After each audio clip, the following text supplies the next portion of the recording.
Hello everyone. Today I am very excited to present you the paper Khep exploring the factors that influence preference of contractual right to ride sharing apps in Bangladesh. Let me present you the authors of this paper. I'm Safullah Ullah. I'm here to present you the paper on behalf of our group.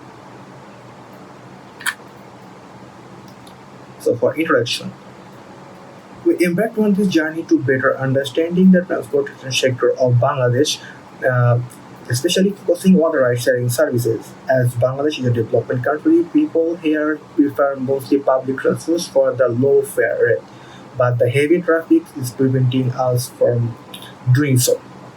Traditional ride-sharing services have become popular, but we wanted to explore the distinct system named CAP.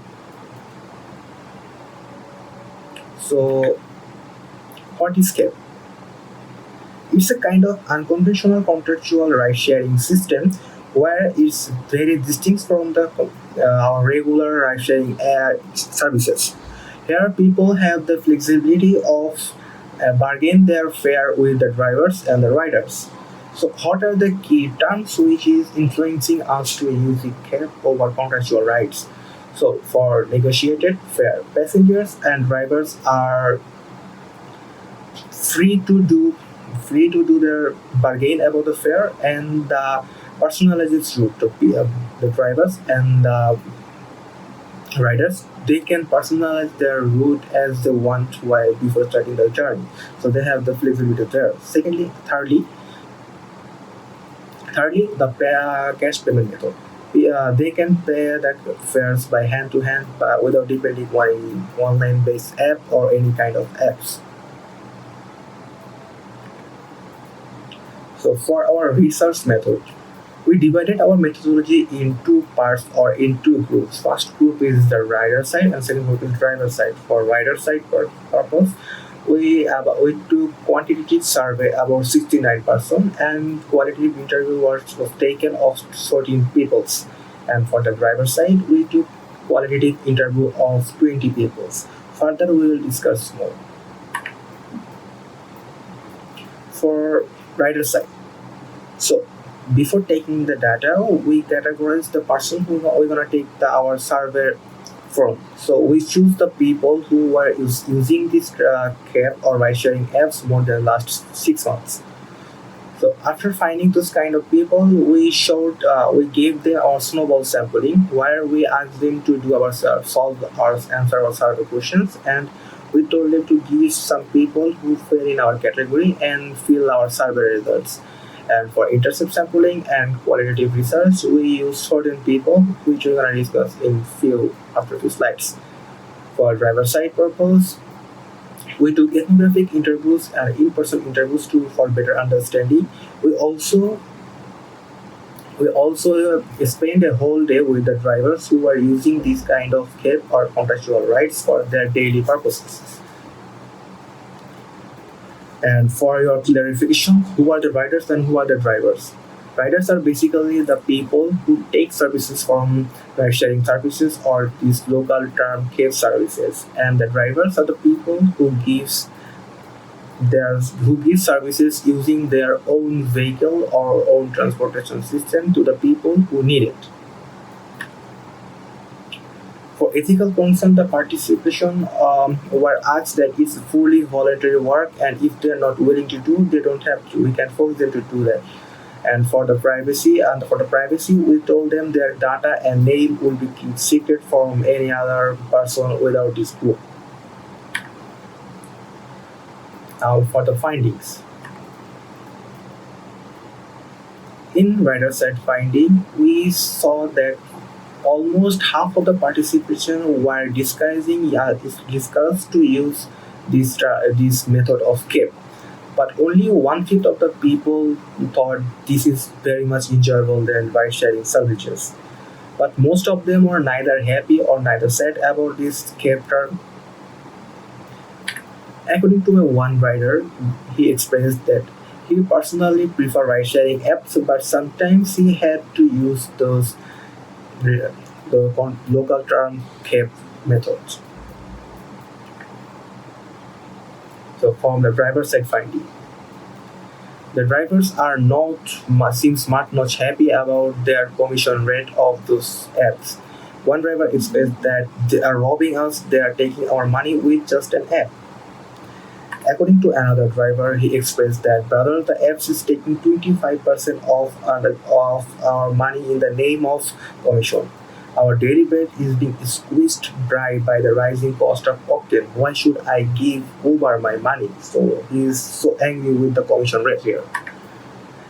Another key findings we got from the drivers that the poor internet connection on road. Our many roads in our country don't have proper network connection, so they can keep connected to the network while they are driving or they are giving the services. Secondly, the ability of mobile data. So we don't have free Wi-Fi in our country, so they have to buy their mobile data from their network providers. So which is very much high price rate.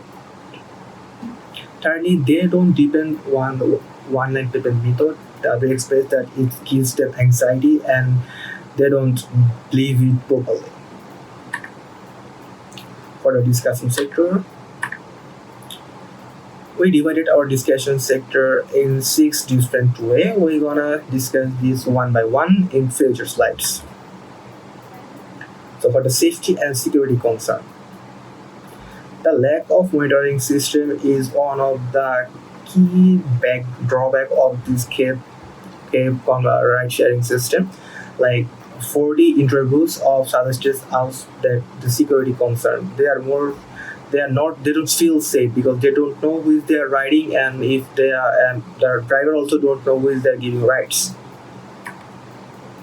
And for the economic consideration for the drivers are very much tense with the commission rate. So the local agencies and the rideshare agencies should take and pay attention to the commission rate, as far as I can express from the interviews.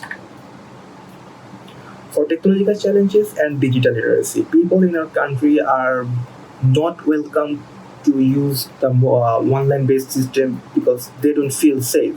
They are not. They are discouraged to use this kind of ride sharing apps like Uber, Pata, or any kind of things. Uh, One key factor could be the poor network coverage because it slowed down some time to times. For the social norms, one of our key culture is to do bargain.